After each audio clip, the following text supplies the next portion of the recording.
The opening of a water shop is an important ceremony in the life of the village.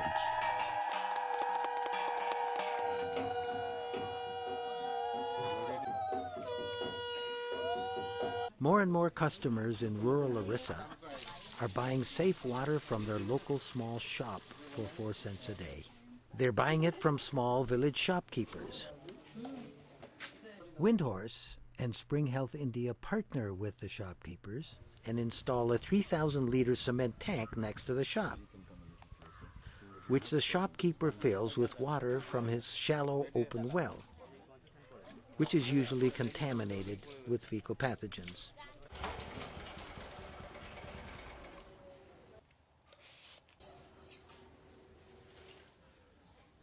A company staff member purifies the water in the tank by adding chlorine and other water purifiers.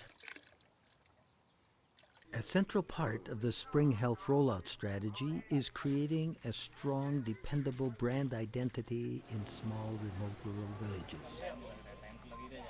A bicycle home delivery service carries jerry cans filled with safe drinking water to customers' homes up to 3 kilometers from the kiosk at a cost of 8 cents for 10 liters compared with 4 cents at the kiosk.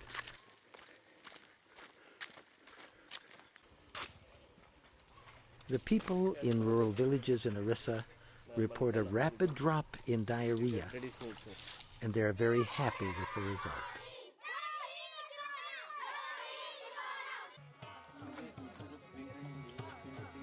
Over the next 3 years, we will partner with 10,000 village shops and sell safe drinking water to 5 million people. Over 10 years, that number will increase to 400,000 shops in 20 countries. And with new access to safe drinking water, 200 million rural people will lead more prosperous and healthy lives. And I'd like to introduce our special guest for today, Mal Warwick, co-author of The Business Solution to Poverty. Thank you, Looney. Wow, what an impressive gathering. This is quite a community you folks have got here. Very impressive. Very impressive. I'm really delighted to be here again. I was here not too many months ago. And I want to talk to you about the man who narrated that video. His name is Paul Polak. Paul Polak was a psychiatrist for 23 years, and he decided at around 1980 that he would retire from psychiatry and end world poverty. No small thoughts cross his mind. He set out to talk to people living on $1 a day, now probably more like $2 a day, in countries, poor countries all over the world. And over the years, talking to at least 100 of these people for hours on end, he has talked to a total of more than 3,000 such people. And it was the learning that he gained from this experience of talking face to face with people in dire poverty that he fashioned a series of market-based innovations that helped, over the years, 20 million people lift themselves out of poverty. So by 2006, after 25 years of his work in the organization that he founded, International Development Enterprises, Paul had gained some notoriety. There aren't many people in the world, if there are any at all, in fact, who really can say that they have helped 20 million people lift themselves out of poverty. Maybe somebody in China. I don't know. But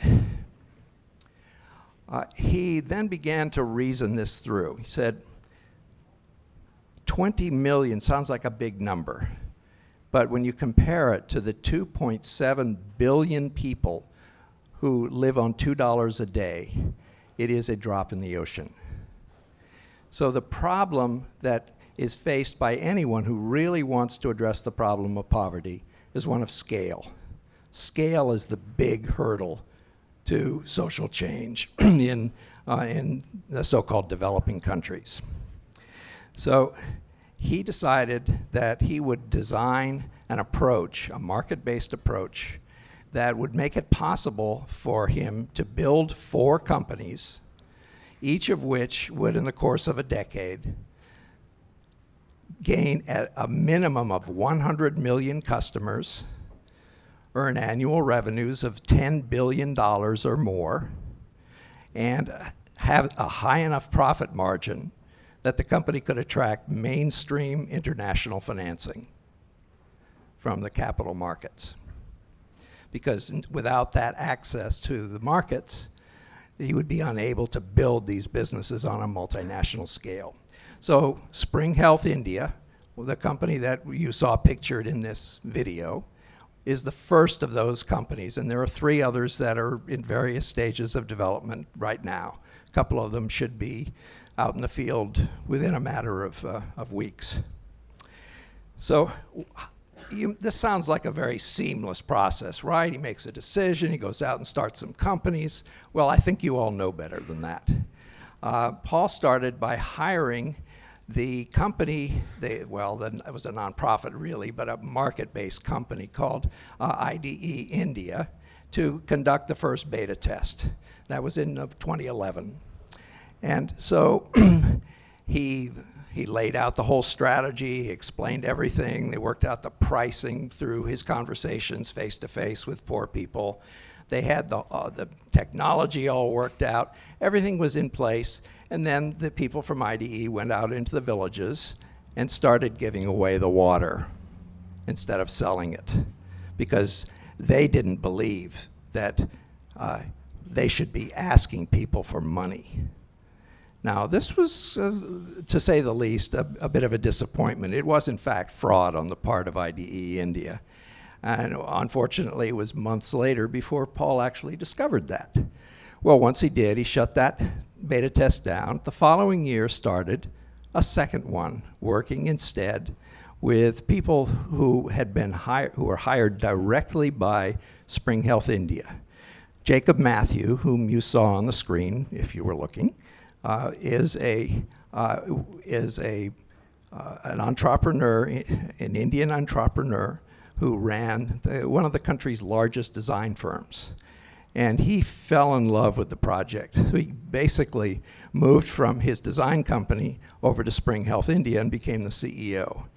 And together, he and Paul recruited a whole series of very competent Indian executives.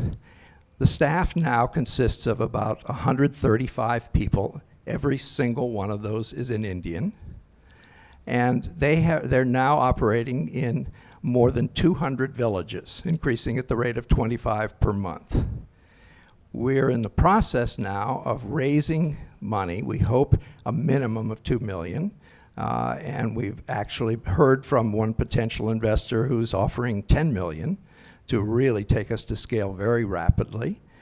We want to approach the provision of safe drinking water in eastern India, where the company has started, where there are 300 million people without access to safe drinking water, and then go to many other countries around the world.